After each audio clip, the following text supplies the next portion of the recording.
महाराष्ट्राचा स्थापना दिवस आहे आणि हाच दिवस सीमा भागातील मराठी बांधव हा काळा दिवस म्हणून पाळत असतात। या काळ्या दिवसाच्या निमित्ताने बेळगावमध्ये आज मराठी भाषिकांकडून रॅलीचं आयोजन करण्यात आलं आणि या रॅलीसाठी जाणाऱ्या शिवसेना ठाकरे गटाच्या नेत्यांना महाराष्ट्र कर्नाटक सीमेवर या ठिकाणी रोखण्यात आलं आहे। आपण बघू शकतो कागल पोलीस ठाण्याचे हे सगळे अधिकारी आणि कर्मचारी आहेत, त्यांना कागल जवळील दूधगंगा पुलावरच अडवण्यात आल्याचं आपल्याला बघायला मिळतं। आपण बघतोय विजय देवळे असतील, संजय पवार असतील, यांना या ठिकाणी रोखण्यात आल्याचं आपल्याला बघायला मिळतंय। एका बाजूला महाराष्ट्र कर्नाटक सीमेवर कर्नाटकच्या सीमेवर त्या बाजूला एका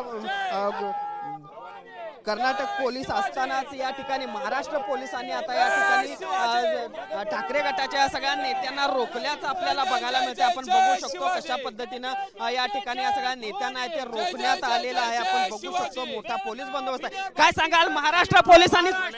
हे कर्नाटक सरकारची दडपशाही आहे। या कर्नाटकच्या सरकारनं पेक्षा महाराष्ट्राचे पोलीस इथं अडवतात। या महाराष्ट्राच्या पोलिसांची बंदी आहे काय? म्हणजे महाराष्ट्राचे मुख्यमंत्री ना मराठी माणसाचा आवाज दडपण्याचा प्रयत्न करतात। कर्नाटकची माणूस पुढे आहेत, तुम्ही कशाला इथं काय करताय? कर्नाटक पोलिसांनी रोखण्याआधीच महाराष्ट्र तुम्हाला बंदी आदेश लागू केलेला आहे। बंदी आदेश झुगारून आम्ही जाणार। जय महाराष्ट्र सर घोषणा द्या। गुन्हे दाखल होऊ शकतात। महाराष्ट्र पोलिसांची भूमिका ही मराठी माणसाच्या विरोधाची भूमिका आहे। हे महाराष्ट्रामध्ये मराठी माणूस आहे, हे महाराष्ट्रातले पोलीस इथं थांबवतात म्हणजे ह्यांचे हात मिळवणे झाले की काय कर्नाटकवाल्यांच्या बरोबर? सीमावासियांच्या पाठीशी महाराष्ट्र सरकार उभा राहते वाटते का तुम्हाला? सीमावासीच्या पाठीशी महाराष्ट्राचं सरकार उभं राहत नाही। तर महाराष्ट्राचं सरकार उभं असतं तर शंभूराजे देसाई आणि त्याचबरोबर चंद्रकांत दादा पाटील या ठिकाणी आले असते। महाराष्ट्रानं या ठिकाणी भूमिका घेतली पाहिजे। आज तिथं लाठीचार्ज होण्याची शक्यता आहे। आम्हाला बंदी घातली जाते, हुकुमशाही केली जाते। त्या हुकुमशाही जुगारून आम्ही जाणार आहोत। खासदार देवेशील माने सुद्धा यांना सुद्धा बंदी घातली, मात्र ते म्हणतात मी पण जाणार। त्यांनी जाऊन दाखवावं वाटतंय का तुम्हाला? नाही त्यांनी, आमचं असं मत आहे त्यांनी का हो सत्तेमध्ये तुम्ही आहेत, एकनाथ शिंदेने पण इथून येऊन तिकडे जायला पाहिजे ना? का नाही म्हणत? मराठी माणसाच्या न्याय हक्कासाठी शिवसेना झाली, ती शिवसेना तुम्ही आमची म्हणता, मग आज मराठी माणसासाठी एकनाथ शिंदे काय येत नाहीत? काय आता भूमिका असणार? कारण महाराष्ट्र पोलिसांनीच रोखलेलं आहे, कर्नाटक नाही महाराष्ट्र पोलिसाला धुडकारून आम्ही आज जाणारच आहे। आता बघून तर घेतो, थोड्या घोषणा देतो, त्या कर्नाटक सरकारचा निषेध व्यक्त करतो आणि त्या ठिकाणी आम्ही ठरवतो काय करायचं ते। आमची लढाई आहे ते कर्नाटकवाल्यांच्या बरोबरची आहे, पण महाराष्ट्राच्या पोलिसांनी कशा करतात हे अजून आम्हाला कळलेलं नाही। पाहिला पण कशा पद्धतीनं या ठिकाणी तणाव निर्माण होताना बघायला मिळतोय। खरं तर कर्नाटक पोलिसांनी रोखण्याआधीच या सगळ्या शिवसेनेच्या ठाकरे गटाच्या नेत्यांना महाराष्ट्र पोलिसांनी रोखल्याचं आपल्याला बघायला मिळतंय आणि त्यामुळे एक मोठा गोंधळ या निमित्तानं या ठिकाणी निर्माण झाल्याचं आपल्याला बघायला मिळतंय। महाराष्ट्र पोलिसांनी आम्हाला रोखण्याचा संबंध काय, अशा पद्धतीचा सवाल या सगळ्या नेत्यांनी विचारल्याचं आपल्याला देखील बघायला मिळतंय। बाबा काय सांगाल, महाराष्ट्र पोलिसच नाही? आश्चर्य आहे, मला आश्चर्य वाटतंय महाराष्ट्र सरकारचं, महाराष्ट्र पोलिसांचं मला आश्चर्य वाटतंय।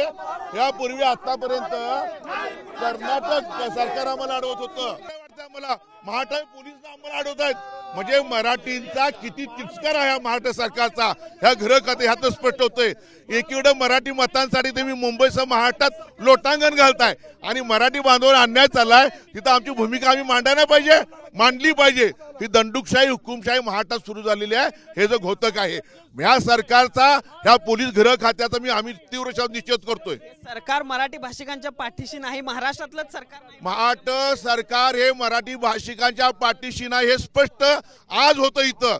मग मुंबईत आणि महाराष्ट्रात लोटांगण कशाला घालता मराठी बांधवांसाठी, कशाला पुळका घालता? इथं एक आम्ही समजू शकतो, ते कर्नाटक सरकार आम्हाला अडवतंय, त्यांचं प्रश्न आम्हाला अडवतंय, ह्यांचा काय संबंध? आम्हाला काय अडवत? ते अडवून देत ना। देवणे असतील, तुम्हाला जिल्हा बंदी केलेली आहे, बेळगावनं झुगारून जाणार आहे? आम्ही आमची भूमिका ठाम आहे। आम्ही आज तिथं काळा दिन साजरा करायला जाणार आहोत आणि जाणार आहे।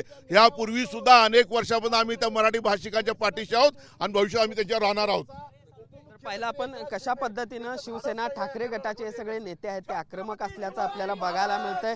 महाराष्ट्र पोलिसांनी जरी रोखलेलं असलं तरी ह्या सगळी बंदी झुगारून आम्ही कोणत्याही परिस्थितीत कर्नाटकमध्ये जाणार अशा पद्धतीची भूमिका या सगळ्या शिवसेना ठाकरे गटाच्या नेत्यांनी घेतल्याचं बघायला मिळतंय आणि त्यामुळे एकूणच या सगळ्या प्रकारामुळे पुणे बेंगलोर महामार्गावरील दूधगंगा पूल जो आहे जो महाराष्ट्र कर्नाटक सीमेवर आहे त्या सगळ्या परिसरामध्ये तणावाची परिस्थिती आपल्याला बघायला मिळते। जर्नलिस्ट सुनील काटकरचं भूषण पाटील TV9 मराठी कागल कोल्हापूर।